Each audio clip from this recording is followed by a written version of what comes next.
ሰላም ውድ ቤተሰቦቼ እንዴት ናችሁ? በያላችሁበት ሰላማችሁ ብዝት ይበልኝ። እንግዲህ ስለዚህኛው ፍሪጅ ፓርት 1 ላይ በደንብ አድርጌ ነግሬያችሁ ነበር ማለት ነው። አሁን ይሄኛው ደግሞ ትንሽ ለባለሙያዎችም ይጠቅማል ብዬ ለእናንተም ይጠቅማል ብዬ ያሰብኩትን ቪዲዮ ነው አሁን ፓርት 2 ላይ እየሰራሁላችሁ ያለው እና ውድ ባለሙያዎቼ ወይም ደግሞ ባለሙያ ለመሆን የምታስቡ ሰዎች ማለት ነው ይሄኛውን ቪዲዮ ቁጭ ብላችሁ ቤታችሁ በመመልከት ብቻ ባለሙያ መሆን ትችላላችሁ ማለት ነው።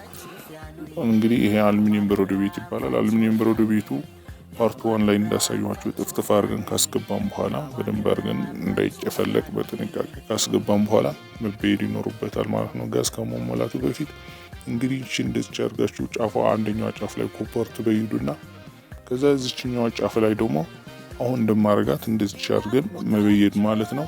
ስንበይድ ግን ጫፉ ላይ ማለትም አሉሚኒየም በረዶ ቤት የወጣበት ጫፉ ላይ ሁለት ጣት የሚመስሉ ነገሮች ላይ ጫፉ ኮፐር አለበት። አንዱ ለካፕለሪ አንዱ ለኮፐር ኩሽ ተሰሩ ማለት ነው።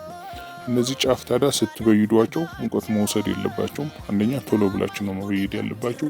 ሁለተኛ ደግሞ ስትበይዱ ውሃ ፎጣ በደንብ በውሃ ነክራችሁ ላው ላይ መጠምጠም ማለት ነው። ለምንድነው እሱ ሙቀት መውሰድ የለበትም። ሙቀት ከወሰደ ተነቅሎ ከወጣ ማለት ነው ኮፐሩ በኋላ ለመበየድ ያስቸግራችኋል፣ ወይም ደግሞ አሉሚኒየም በረዶ ቤቱ ከጥቅም ውጭ ሊሆን ይችላል ማለት ነው።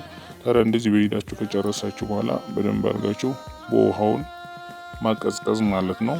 ያው አደጋም ስላለው ትንሽ ሊያቃጥላችሁ ስለሚችል በደንብ አድርጋችሁ እንደዚህ ካቀዘቀዛችሁ በኋላ ማለት ነው ከዛ ትወጡና እንደዚህ ዋከች አድርጋችሁ ከበየዳችሁ በኋላ ዙሪያውን በደንብ ታዩትና ማለትም እየተዋችሁት ሊኬጅ ያለው እንዳይኖር ማለት ነው።